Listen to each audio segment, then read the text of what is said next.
नमस्कार, मैं साक्षी और आप देख रहे हैं टाइम्स एक्सप्रेस। अभी तक आपने दोस्तों एक कहावत सुनी होगी जिसमें कहा जाता है कि एक अकेला सब पर भारी। ये कहावत मोदी जी पर नहीं बल्कि सीजेआई चंद्रचूड़ पर एकदम ठीक बैठती है। तभी तो जब उनका डंडा चला तो अच्छे लाइन पर आ गए। तभी तो देखिए देश के प्रधानमंत्री मोदी सुप्रीम कोर्ट के आदेश से ठीक एक दिन पहले चंद्रचूड़ के डर से चुनाव आयुक्तों की नियुक्ति कर देते हैं। एसबीआई बैंक जो इतने लंबे समय से कोर्ट के साथ इलेक्टोरल बॉन्ड्स की जानकारी साझा करने से टाल मटोल कर रहा था, 3 महीने का समय मांग रहा था, उसी एसबीआई ने वो काम एक दिन में कर दिया। जब चंद्रचूड़ का चाबुक चला तो एक दिन में एक काम उन्होंने कर दिखाया और साथ ही एसबीआई इलेक्टोरल बॉन्ड्स की पूरी जानकारी चुनाव आयोग को भी सौंप दी और चुनाव आयोग ने उसको लेकर पूरा डेटा सार्वजनिक कर दिया। लेकिन एसबीआई ने यहां पर भी कोर्ट के साथ खेल करने की कोशिश की है, जिसके बाद सुप्रीम कोर्ट ने एक बार फिर अपना चाबुक चलाते हुए एसबीआई को नोटिस भेजा कि आप कोर्ट में पेश हो और पूछा है कि इलेक्टोरल बॉन्ड्स की आपने जो जानकारी दी है वो अधूरी क्यों है। पूरी जानकारी इलेक्टोरल बॉन्ड्स को लेकर सीरियल नंबर के साथ, यानी बॉन्ड्स के जो नंबर होते हैं उनके साथ कोर्ट को और चुनाव आयोग को मुहैया क्यों नहीं कराई गई। अब इलेक्टोरल बॉन्ड्स को लेकर ये मामला एक बार फिर से गर्माता जा रहा है। इसके पीछे का कारण है कि एसबीआई ने कहा था कि उसके पास कुल 22,217 इलेक्टोरल बॉन्ड्स का डेटा था, जिसमें एसबीआई ने सिर्फ 18,871 बॉन्ड्स की जानकारी कल चुनाव आयोग को दी। बाकी के मतलब 3,346 बॉन्ड की जानकारी एसबीआई ने अभी तक साझा नहीं की है। ऐसे में इसी को लेकर सुप्रीम कोर्ट ने एक बार फिर एसबीआई को फटकार लगाई है, जिसके बाद कहा गया है कि बाकी सभी बॉन्ड्स की जानकारी भी जल्द ही चुनाव आयोग को दी जाए, क्योंकि एसबीआई ने जो जानकारी चुनाव आयोग को दी है और चुनाव आयोग ने जो जानकारी पब्लिक की है वो अधूरी है।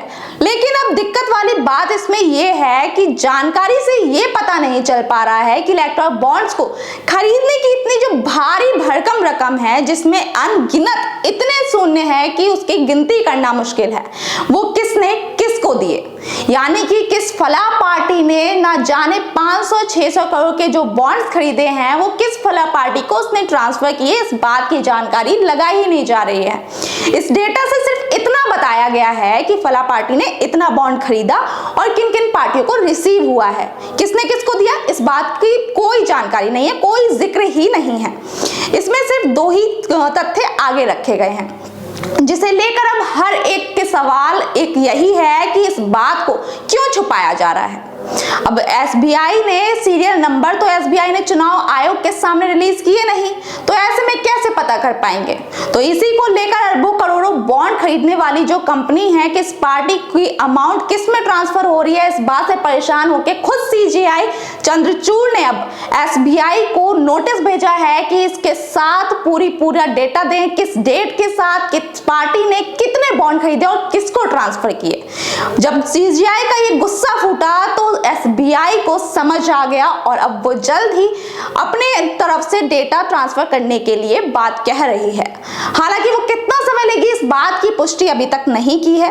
और आपको बता दें कि जो सीरियल नंबर का इलेक्टोरल बॉन्ड से नाता होता है उससे क्या फायदा होता है, तो यही फायदा होता है कि आप डायरेक्ट ये पता लगा सकते हैं कि सेम जो सीरियल नंबर है वो दूसरी पार्टी के पास जो सेम नंबर है वो कब कैसे ट्रांसफर हुआ। अगर सेम नंबर होगा तो आप उसकी जानकारी और डेट आसानी से निकाल सकते हैं। और आप जरा गौर ये करिए कि ये जो पूरा डेटा है वो कोविड के समय का ही क्यों है, जब बड़ी बड़ी कंपनियों ने अपने बड़े बड़े कर्मचारियों तक को निकाल दिया था, वो उन्हें अब रख नहीं सकते ये कहकर उन्हें लात मार दी थी। उस दिवालिया कंपनियों को अपने कर्मचारियों की खून पसीने की कमाई 500 करोड़ 600 करोड़ के जो बॉन्ड खरीदे थे वो पॉलिटिकल पार्टियों को वो पैसा दे दिया कितनी आसानी से। कर्मचारियों को उनके इंक्रीमेंट पर निकालने वाली ये कंपनियां, उनकी मेहनत की सैलरी खाने वाली ये कंपनियां जो ये कहती हैं कि आम आदमी कर्मचारी को अब हम और नहीं रख सकते, ये कहकर उनको कंपनी से बाहर निकाल देती हैं कि फाइनेंशियली स्थिति उनकी खराब हो गई है। लेकिन दरअसल इनकी फाइनेंशियली स्थिति, आर्थिक स्थिति जो है इलेक्टोरल बॉन्ड्स को खरीदने के लिए खराब नहीं हुई थी, उसके लिए एकदम ठीक थी। लेकिन सबको पता है कि कोई भी कंपनी एक पैसा भी मुफ्त का कर्मचारी को नहीं देती, तो इतने करोड़ों रुपए वो क्यों देगी जब तक उसे खुद का लाभ ना हो।